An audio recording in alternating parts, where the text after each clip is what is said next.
A couple more things that we'll leave you with real quick. You know, you look at our gear today, right? Some of the things that we talked about the last time we were here, but what was the first thing that we used to do after overhaul? Or I'm sorry, after the fire? Take your mask off. Take our mask off. We always used to do that, right? And go into overhaul, and we never thought about it. And then we started to find out what's bad in the air. Well, CO. Well, then it went from CO to hydrogen cyanide. Then we found out about acrolein and benzene and all these other things that are there. And it's always interested me. As a matter of fact, since we were here the last time, I was able to go to the National Cancer Network, right? The firefighter one 2 weeks ago, which is awesome, by the way. You know, and they talked about, and I've always wondered, what are those chemical risks that we're exposing ourselves to? I think there's 20 chemicals they're finding in everyday fires of all the bad stuff that's burning. That's pretty amazing stuff, and they're all enes that I have no idea what they mean, other than they've got physiological effects on us, our heart, our bloodstream, and increased risk for cancer.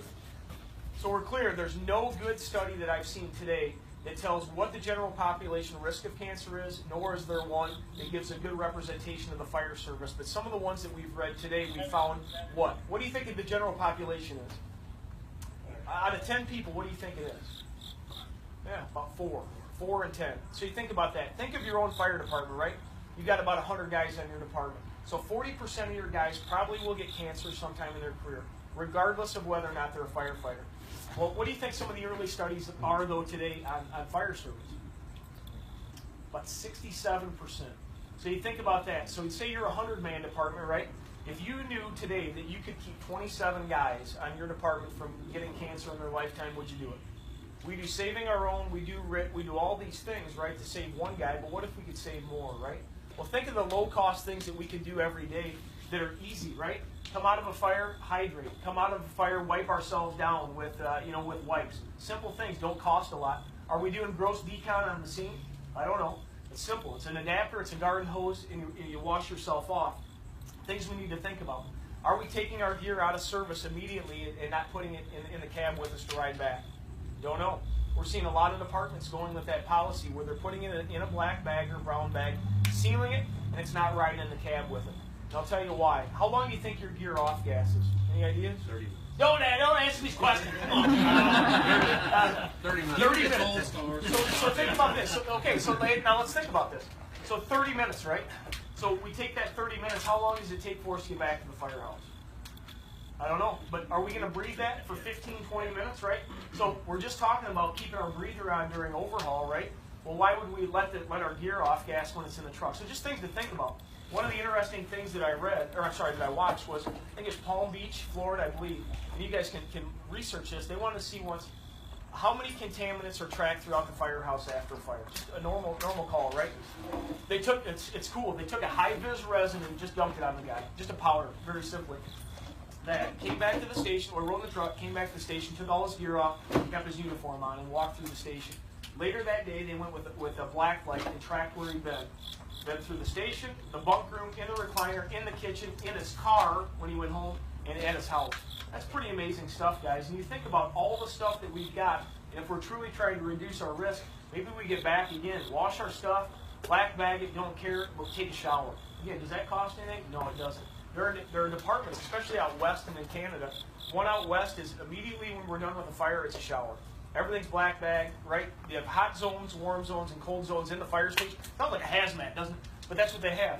In Canada, there's a fire department that if you have a structure fire today, the hazmat truck comes out, they shower the guys, take all of their equipment, right? Even their SCBA, they take out of service today, flow test it, and make sure it works, and they completely decon it. I'm not saying we do any of these things. I'm just saying I never would have thought we'd be talking about this 5 years ago. And these things, not only are we talking about it, but they're being implemented all over. So again, just things that when we look at that 40% versus 67%, it might be worth talking about. I read that one IFF study, and I think it was a representation, I believe, of New York City, Boston, and Chicago, right? It was just in the paper again this week. What's the average life expectancy of an IFF firefighter in that study after retiring? Any idea what your longevity is? 17 years. 7 years. Pretty amazing statistic, right? What are we working for? You're working to collect paychecks. And again, if we can reduce the risk at whatever level, and it may not just be cancer, guys. Look, think of the cardiac effect, right? You know, think of all the guys that are going down with line-of-duty deaths today, and a lot of it's cardiac related. A lot of those things, when you think about it, are controllable. You know, diet, exercise, what we're doing with our respiratory system when we're done with the fire. Maybe it's taking care of our gear and cleaning it more often. Maybe it's 2 hoods, maybe it's 2 sets of gear. Our gloves, one interesting study today, Gavin Horn, right? His big thing today is gloves. You know, we put this push on for the last couple of years on hoods, barrier hoods, changing out your hood after a fire. But what about your gloves? One of the things we did here on Tuesday on purpose was we put our gloves on and we set up everything, and our gloves were clean. And what we wanted to be able to see was, are they still dirty? Are our hands still dirty even though we've washed it? When we got done with that, 30 minutes, 45 minutes later, our hands were black through our gloves with a brand new set on. So that's all the contaminants that still were in the inner lining of that glove after they've been washed. So just things we need to think about. And again, think about where we get exposed the most. I know my department my brother's department has a guy off with jaw cancer and tongue cancer, right? And you think about some of those exposure routes, eyes, jaw area, you know, thyroid area. So that's why we need to wash our stuff and try to maintain as best we can. Again, guys, we appreciate the time for you guys allowing us to come back out. I hope, you know, again, one more tool for the toolbox. We learned something. And if nothing else, we opened up some dialogue. Chief, anything to add? Awesome. Thank you again, guys. Thank you. Thank you.